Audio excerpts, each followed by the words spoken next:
శుభవార్త, కరువు కాలం వస్తుంది. రైతులకు బ్యాడ్ న్యూస్. ఇన్ఫర్మేషన్లోకి వెళ్లే ముందు మా ఛానల్ సబ్స్క్రైబ్ చేసుకుని ఎండ్ వరకు చూసేయండి.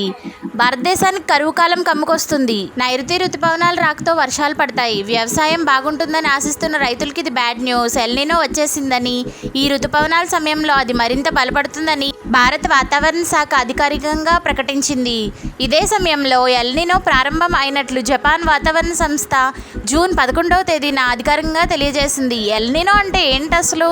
పసిఫిక్ సముద్రం ఉపరితల ఉష్ణోగ్రతలు పెరగటాన్ని ఎల్నినో అంటారు. సముద్ర ఉపరితల జలాల్లో ఉష్ణోగ్రత సహజంగా 3.4 డిగ్రీలు ఉంటుంది. ఇప్పుడు అదే 0.5% పెరిగింది. అంటే సముద్రం నీరు ఉండాల్సిన వేడి కంటే అధిక వేడిగా ఉన్నాయి.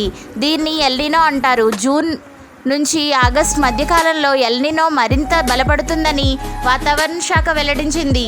జూలై మధ్య నుంచి తూర్పు పసిఫిక్ అంతటా విస్తరిస్తుందని, ఇదంతా రుతుపవనాల కాలంలోనే జరుగుతుందని స్పష్టం చేస్తుంది వాతావరణ శాఖ నివేదిక.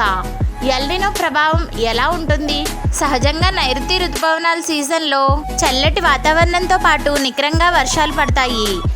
ఎల్నినో ప్రభావంతో సముద్రం నీరు వేడెక్కటం వల్ల సముద్రం నుంచి భూమిపైకి వేడి గాలులు వీస్తాయి.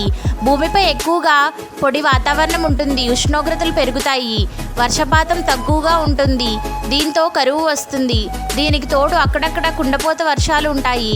క్లౌడ్ బర్స్ట్లు ఉంటాయి. దీనివల్ల విపత్తులు వచ్చే ప్రమాదం ఉంది. వర్షాలు తక్కువగా ఉండటం వల్ల నీళ్లు కొరత ఏర్పడుతుంది. మంచినీళ్ళకు, సాగునీటికి ఇబ్బందులు తలెత్తాయి.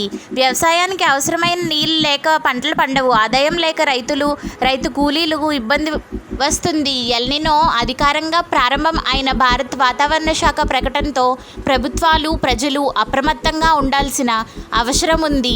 రైతులు పంటలు సాగు చేసే విషయంలో అప్రమత్తంగా ఉండాలి. ఇలాంటి తెలుగు ఫ్యాక్ట్స్, త్వరిత సమాచారం, ఆసక్తికరమైన విషయాలు, అద్భుతమైన విశేషాలు, ప్రపంచ విశేషాలు తెలుసుకోవడం కోసం తెలుగు ఫ్యాక్ట్స్ వేర్ ఛానల్ని సబ్స్క్రైబ్ చేసుకోండి. Thank you.